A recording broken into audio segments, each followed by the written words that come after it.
when you're pivoting the couple, where you started with the husband and you ended with the wife, that takes a lot of skill and a lot of talent. So kudos to both of you.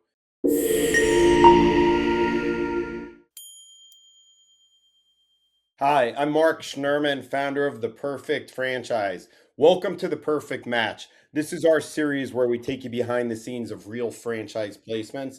In each episode, you'll meet one of our consultants, Eddie Rodriguez, and the franchise developer, in this case, Samantha Wallace, who work together to find the right fit for a client. We want you to understand what made the brand a great fit, how the process unfolded, and what really happened, the bumps, the challenges, the opportunities. Now, whether you're exploring franchising or just curious about how these decisions are made, you've come to the right place. And then I would also let you know that I have my hat on. I have different animal hats. Today I've got bullish because we're bullish on Homewatch Caregivers and certainly franchising in general. So we're excited. So like I said, Eddie Rodriguez, Samantha Wallace with Homewatch Caregivers.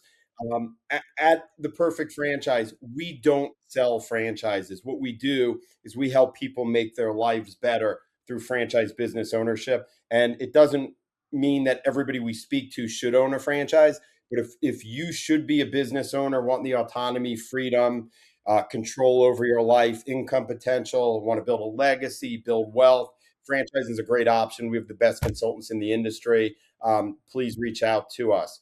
With that said, Eddie, you could use a first name, but no last names. If you just want to tell us a little about your client, their professional strength, skills, challenges, what they did for a living, and why they were looking at franchising when they first came to you. Yeah, sure. As Samantha knows, this was an unusual placement because when I first started working with them, I was working with Marcus, the husband, who was out of work and looking to, as you said, build his own business. And for the first, I would say, 2 to 3 months, it was about him. And I presented a few options, including one of my favorite franchises in the industry, Homewatch. And the wife, I realized very early on, she needed to be involved. So I insisted to Marcus to get her in the conversation. And the Eddie, can I more just jump in for a second? Why did she need to be involved? What were the indications that you wanted to loop the spouse in? Marcus kept mentioning, well, I have to talk to Kristen. Well, I have to talk to Kristen. That is a red flag for me and any consultant that's been doing this for a long time. So I said, listen, if Kristen really wants to be involved, get her involved. I will send her a calendar invite for our next call. And so she did. So fast forward a little bit. I think, they're a really beautiful family, highly religious. She's involved in nonprofit. They have a special needs child. And I think Kristen related to Homewatch Caregivers, particularly because of her special needs child. And she became more and more enamored with the business model. So at the time, it became a little, Samantha and I were back and forth all the time about this client, about Marcus or Kristen, what do we do here? And then we really realized that this was going to be a business for Kristen to build. She was waiting for Marcus to get a new job. So it was, Mark, sometimes deals take a long time. This one could break the record that I've been doing this for a long time. I think, Sam, didn't it take like 8 months to get this deal done? I think so. So it took. Is that a testament to Samantha's persistence or her inability to, educate the client in a timely manner? Samantha, I think it's I'll stand up for Samantha. It's a testament to her persistence. And the fact I just looked at the record, and she came into my pipeline on May 28th of 2025, and we finally got her funded this week. That's amazing. I'll tell the both of you in all seriousness, when you're pivoting a candidate, it's incredibly difficult. And when you're pivoting the couple, where you started with the husband and you ended with the wife, that takes a lot of skill and a lot of talent. So kudos to both of you. Samantha, what did you think of when you first met the client? What was your perception of first, I guess, him and then her and then the pivot? When I first met with the husband, he was very much kind of just qualifying the opportunity, and I was doing the same for him. It didn't seem to me that it was a real deal at the time because the wife wasn't there. And he kept making reference to, I need to get my wife involved. She's not here. We need to schedule another call. The next call, it was the two of them. And again, it was more of a qualifying call. She had a lot of questions. And then after that, I never saw him again. So it pivoted 100% to her, where she felt comfortable taking the lead in the conversation because that she understood kind of the assignment, I should say. She knows what she needs to do as far as get this off the ground. But coming back to her disc profile and her crystal report, I had to be very careful in the relationship because, like Eddie said, she was very faith based or is very faith based. And she couldn't pass go without a message that it was time. And that took a lot of nurturing because there was a lot of questions that came up as far as I'm taking a leap of faith. I need a sign before I can move forward. And I think that me understanding how to communicate as a human versus, going down the pipeline of driving a sale really resonated with her because she's more of like a supporter, harmonizer, and an analyst. So she kind of had this like mixture of personality traits that Eddie and I were trying to figure out, how do we best make this about her and less about the business? Because a lot of times my pipeline are full of people that are drivers and analysts and they're just ready to go. She's a little different. So a lot of hand holding took place. Even when she made it to like the meet the team day, it was still very much like, oh my gosh, I don't know what I'm doing. What am I going to do? I got to find my A team. Then we had to stop. And then we had to get the A team in place before she could take the next step. But overall, I mean, he really wasn't involved past that second conversation. It was mostly, her and I just kind of figuring out step by step her path forward. Because she does run a charity, and it was every month there was another delay for something going on in her life, which made me question, like, is this a real thing, or is she just in the clouds? Right, Eddie? Like we were both kind of, what do we do Yeah, I here? mean, Samantha and I think we had more communication than my wife and I for a while there with this client, and we were trying to figure her out. We were literally trying to figure out how to deal with this lady because there were a number of obstacles in her way, and coupled with the fact that she does care for a special needs child, which added another layer of issue. But the more we drew out, I know I would draw out with her. Do you see yourself in this business? Is this something that you think you'd enjoy building? And she would always say, absolutely. I know I would enjoy this. So I would just relay. I have to relate to her a little differently. As a lifelong entrepreneur, that matters a lot, Kristen, how you feel about a business. Because if you are somebody that's passionate about something, to me, that's 9/10 of the game. So I think Samantha and I pivoted to just keeping her in the game because we knew she was interested, but she kept wanting her husband to get a job before doing anything and filling out her team. So, like Samantha said, there was always one thing. I have a charity event this month. It took a lot of patience and care. Well, and I appreciate that. And, Samantha, you mentioned something about treating her like a human being. And I think that's so important. And that's one of sort of our core principles at the Perfect Franchise is, like I said earlier, it's not about the franchises. It doesn't make your life better. And you clearly exhibit those values as well and that ethos. And it's so important. If it takes 8 months and the client moves forward, that's great. If it takes 8 months and the client doesn't move forward and that's in their best interest, that's okay too. And I think that what you guys did is so amazing because you showed empathy, you sought understanding.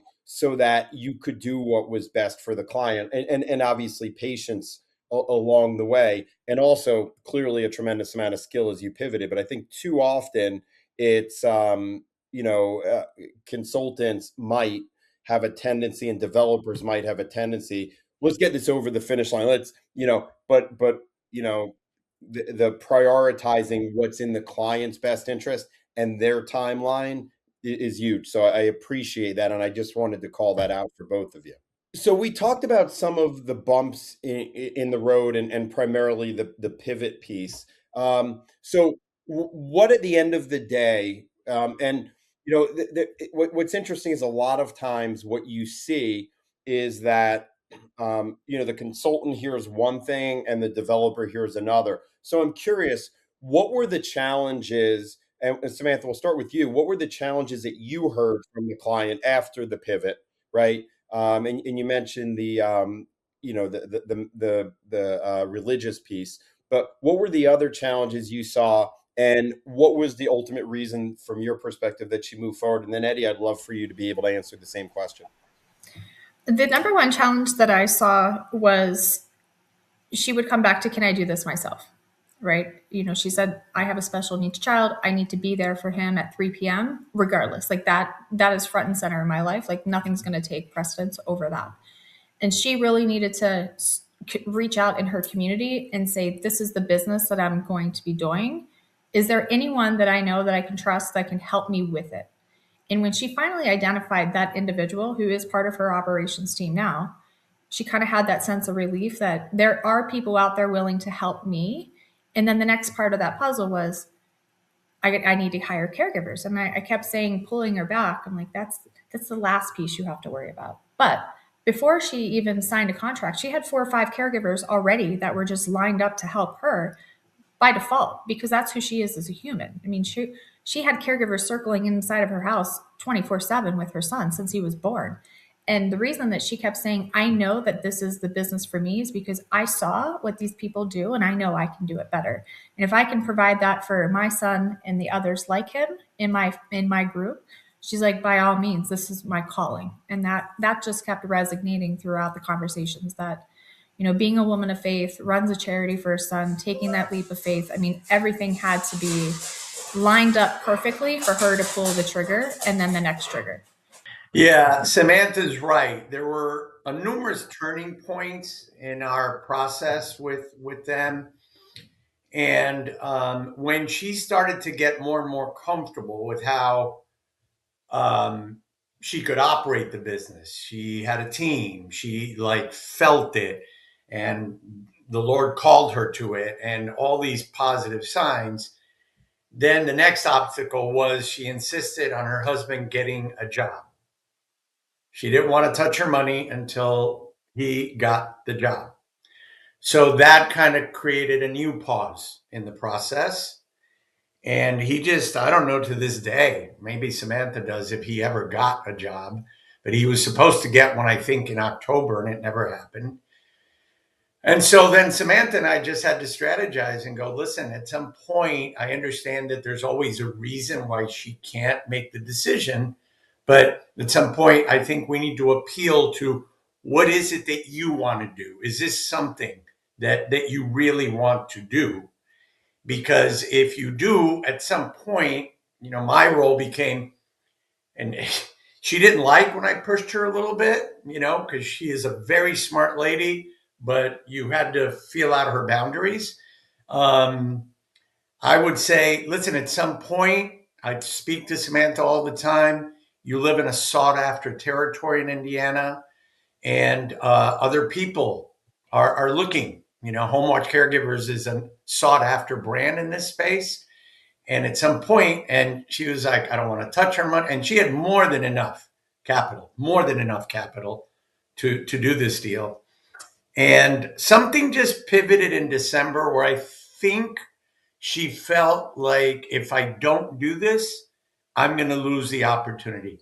And also, to Authority Brands' credit, Todd, the president, got very involved. Samantha really engaged the team, with her. And I think she felt, wow, the support of this company is amazing. I don't want to lose this opportunity. And I think it became that. I don't want to lose this opportunity.